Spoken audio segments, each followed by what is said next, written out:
So if you know the meaning of at least two out of six idiomatic expressions, you will get 500 pesos, okay?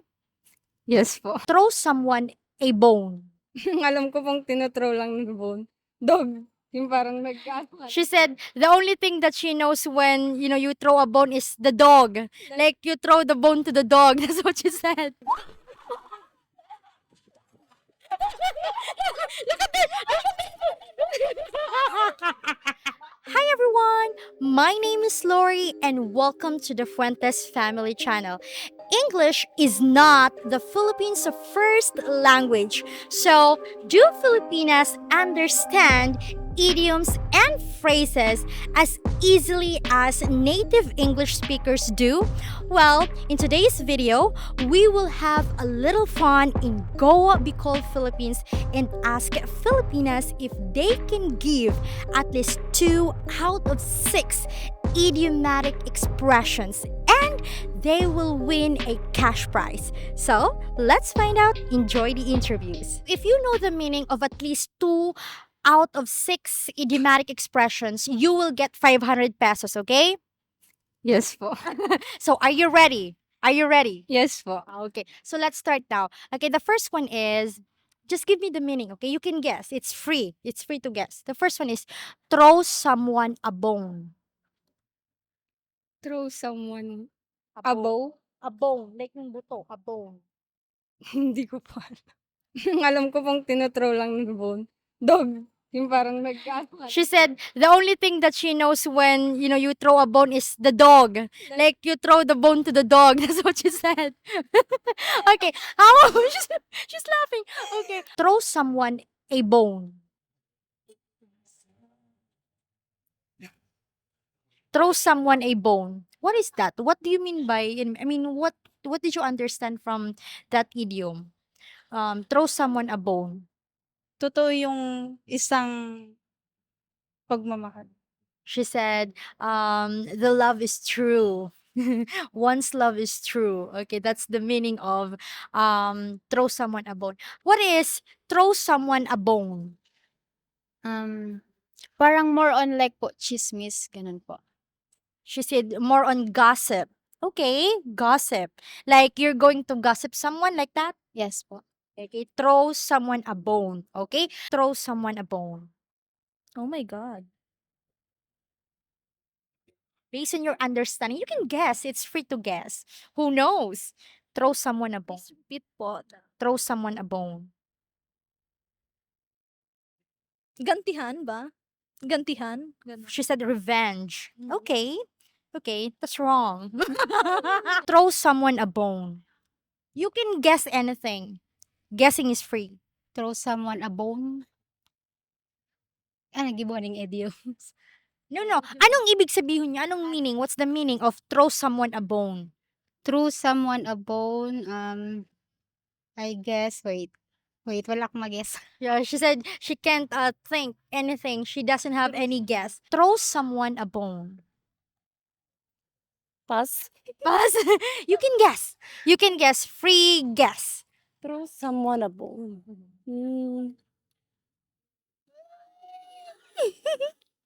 Cat. How about pull strings? Pull strings. Pull strings. Para pong laro siya, I think. Okay, she said maybe it's like a game, like pulling game. She go like this. Parang ano po, yung parang may tao dito, tapos may tao dito. Oh, she meant the game where it's like there's a long ladder, yeah, ladder, right, or a big piece of wood, and then both a string. Oh, there's a string, and then both. I mean, both end has someone like that. Okay, well, it's not. It's not. It's not. Pull strings. Pull strings. Sino iba, yung hindi mo kakilala. You don't know You don't know. who, you don't know who is she. Oh. Pull strings, you don't know who is she. Pull strings. Like pull strings. No Google. Pull strings.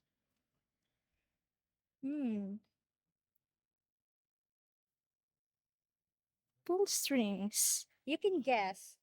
Pull strings? Oh my god, I don't know. Pull strings. Full strength Pull, like pull. Push, pull, pull. Pull strings. to get to be strong. Oh, to be strong, okay. But that's not the answer.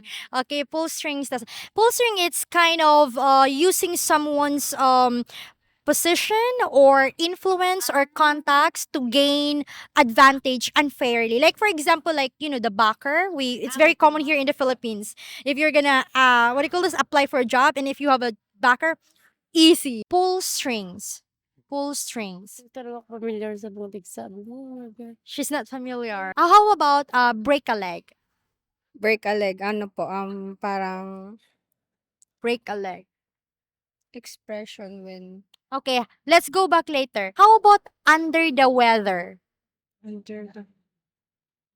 Sa ilalim ng, nasa ilalim ng weather. She said under the weather, literally under the weather. Break a leg. Good luck po.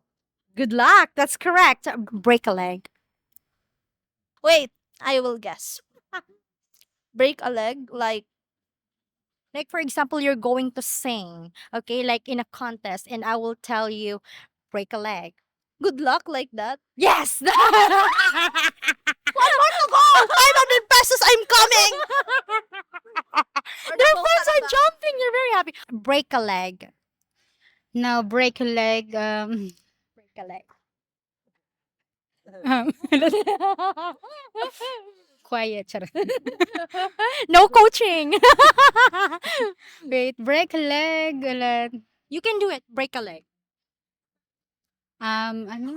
Okay, let's say you're going to dance. You're going to what do you call this? Like participate on a contest, okay? Dance competition. And your friend told you break a leg. What is that?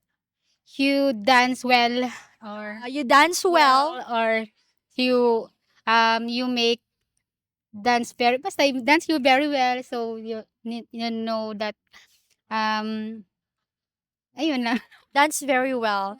I don't know if that's the correct answer, but the correct answer is good luck. Good luck. Yes, good luck. Break a leg. Her classmate knew the answer. Break a leg. Break a leg. Mom. No idea. How about a piece of cake? Ano lang po, parang ano tawag doon? Wait lang po ate. Ano yun? You can say it in Bicol. A piece of cake. Madali lang, ganun. Easy. Okay. Okay. I'll accept that answer. So you got 1 point. Another one more point and you'll have 500. Break a leg. What does it mean?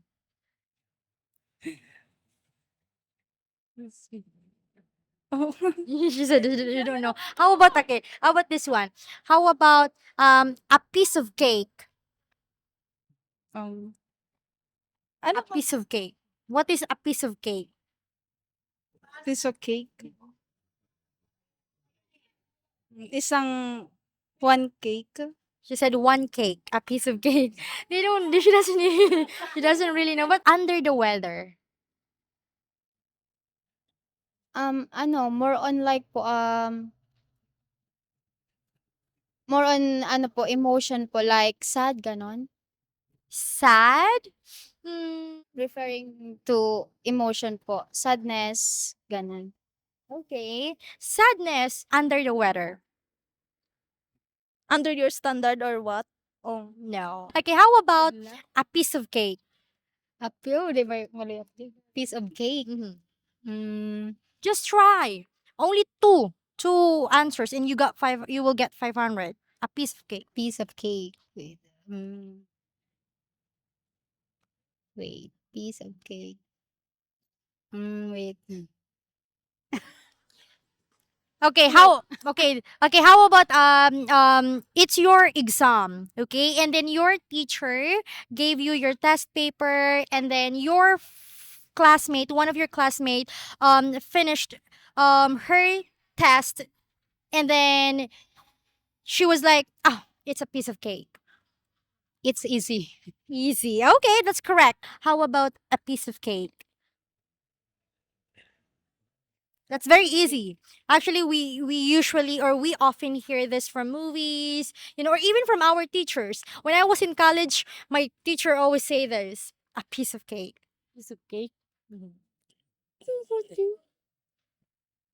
Her classmate knows the answer. Okay. No idea? Okay, break a leg. Ano po, parang Break a leg. Wait lang. parang ano po, parang may kaibigan ka na, parang may gustong i-try, gano'n. So it seems it's like you have a friend and then he or she wants to do something. Okay. You can said it, break a leg. And you can say break a leg. You can try, ganyan. Okay, you can try. Okay, you can try break a leg. Pull strings. Pull strings. Any idea po? Pull strings meaning any idea? Okay, any idea? No.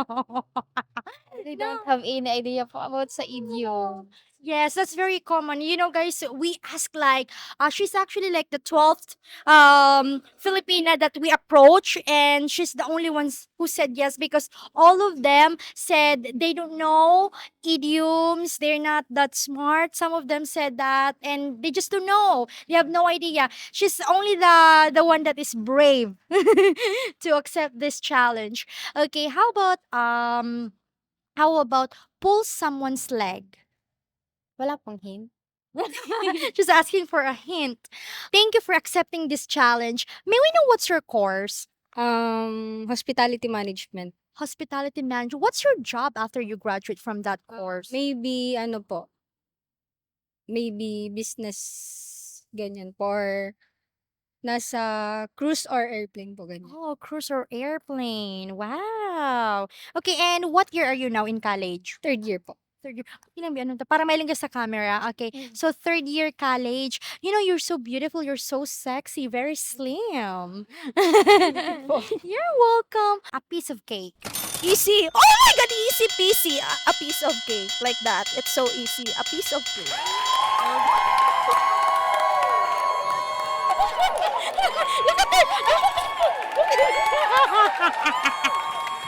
But anyway, you got 2 answers correct.